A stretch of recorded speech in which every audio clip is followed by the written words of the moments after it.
steel wool, and alcohol. One of them scours pots, one of them powers Scots.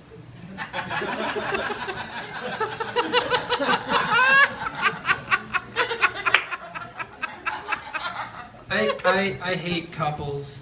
I'm paranoid. I could turn that into a poker joke if you prefer. I was like three of a kind. I don't know. But give it up for your host, Jason Allen.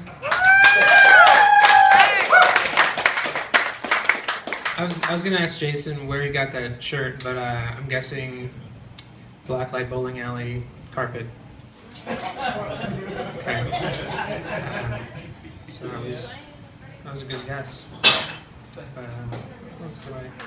Yeah. So the thing I was gonna try to do was not write any jokes instead of being like overly prepared as I frequently am. So we'll see how this goes. I really hate Facebook. I'm sure that's a tired premise by now, but I hate it because every time I log on, I just feel like people I knew who were cool are now just doing the worst things with their lives. Oh, you shared a game. You shouldn't be playing this game.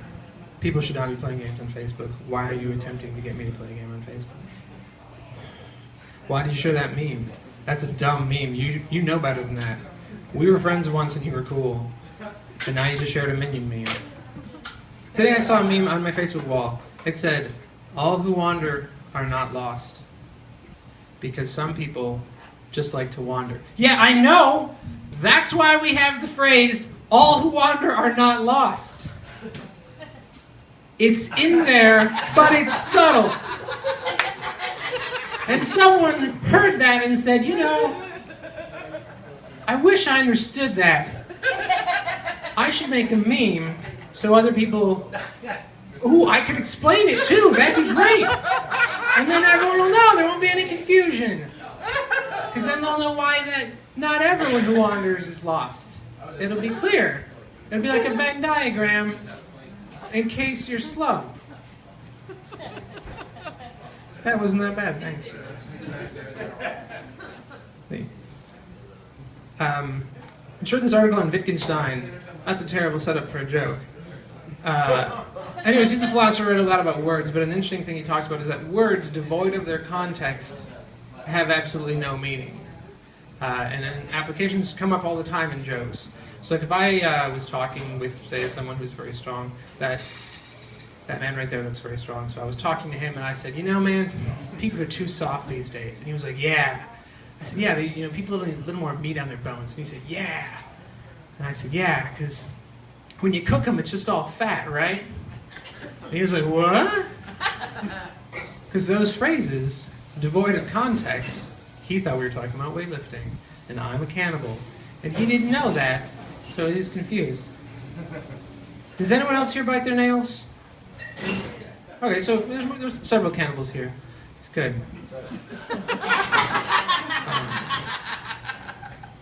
Yeah, so that's the things I think about are like taking things that appear normal in certain ways and then moving the context. So right now, like, this is a room full of people drinking together, and that is cool. But if this never happened, but hypothetically, if someone, I don't know, went to the bathroom in the corner over there, that means all of you are drinking together with strangers in a bathroom. And it's suddenly a lot less comfortable, right? So again, didn't happen. Very sanitary location where you are at. I think. I don't know. I'm not a health inspector. I'm really good at making friends. All you do is just go up to a group of people you don't know, and you say, hey, excuse me, I have a question. How much does a fat polar bear weigh? And they'll say, I don't know. And then you say, just enough to break the ice. Now this is a great way to meet people, I swear. Because of the fact, I didn't make that joke up. It is a fantastic joke, I did not write it. I'm sure like a 9-year-old came up with it. But it's fantastic because it presents you as like being someone who's friendly and not threatening. Because, you know, a serial killer would never tell that joke, right? So it's a great way to meet people.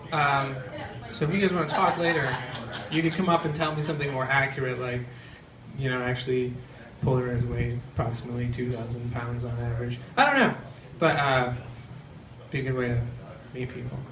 So another way I like to meet people is I go up to them and I say, hey, can I borrow your phone just for a minute?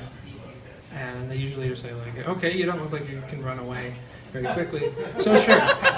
And because I can't, I'm wearing flip-flops. Also, I'm not in shape. So I borrow the phone and I say, yeah, I just need to borrow it. I need to text my wife about this George Foreman grill that she's selling on Craigslist. She keeps getting texts from people who are interested and then they never follow up. And I'm slowly driving her mad. And then people are like, it's pretty funny. And then like they're upset at first and they say, don't worry, we're like those pranking couples on YouTube, you know? And then they say, oh, it's fine, it's a prank war. You're not just a terrible husband. I mean, I could be both of those things. We could be in a prank. Anyways,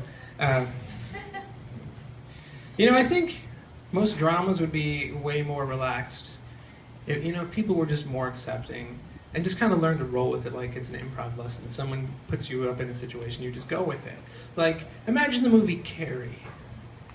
And at the end, they dump the pig's blood all over her. Now imagine if she was awesome and was like, you know what? Need some salt. If she had done that, they'd be like, well, crap, what are we going to do now? And then they would have to find an even better prank. The movie would have been not a horror movie. I think they would have found respect. It would have been like a half an hour Saturday afternoon special was really what probably would have occurred. We learned a lesson. Don't dump pig's blood on people. We're sorry, Carrie. She'd be like, I forgive you. And they'd have like a red handprint all over their shirt. And they'd hug and it'd be okay because friendship is more important than clothes. So my wife is a fashion designer for nudist colonies. Yeah. She's a plastic surgeon, sorry. Again, it's really like the way you go about explaining that, right? She also designs necklaces and other kind of jewelry, but it's a side gig. And, what other ideas did I write down today? Huh. Oh, another good one was that it occurred to me, I grew up in Michigan, and a more frequent meal there than it is here is strawberry rhubarb pie. And my grandma had rhubarb growing in the backyard, and she warned me, don't eat the leaves on rhubarb, they're poisonous. Which I looked up, and that is true. So I wonder, who figured that out? Who was like, that's pretty good rhubarb, yeah. Steve's like, I'm gonna cook up the leaves. He like, you know, eats a little further down the stalk. The stalk's fine, go ahead. Strawberry rhubarb pie, delicious. Not the leaves. How many people did that take? Oh, I'm gonna eat half of the leaf. Did I die? Oh my goodness. This has been very cathartic, thank you. Oh, you can just walk your way up here, I'll tell one joke. A lot of the jokes I tell go over people's heads, which makes me think that I should tell shorter jokes. And this is the shortest joke that I know, Tom Cruise.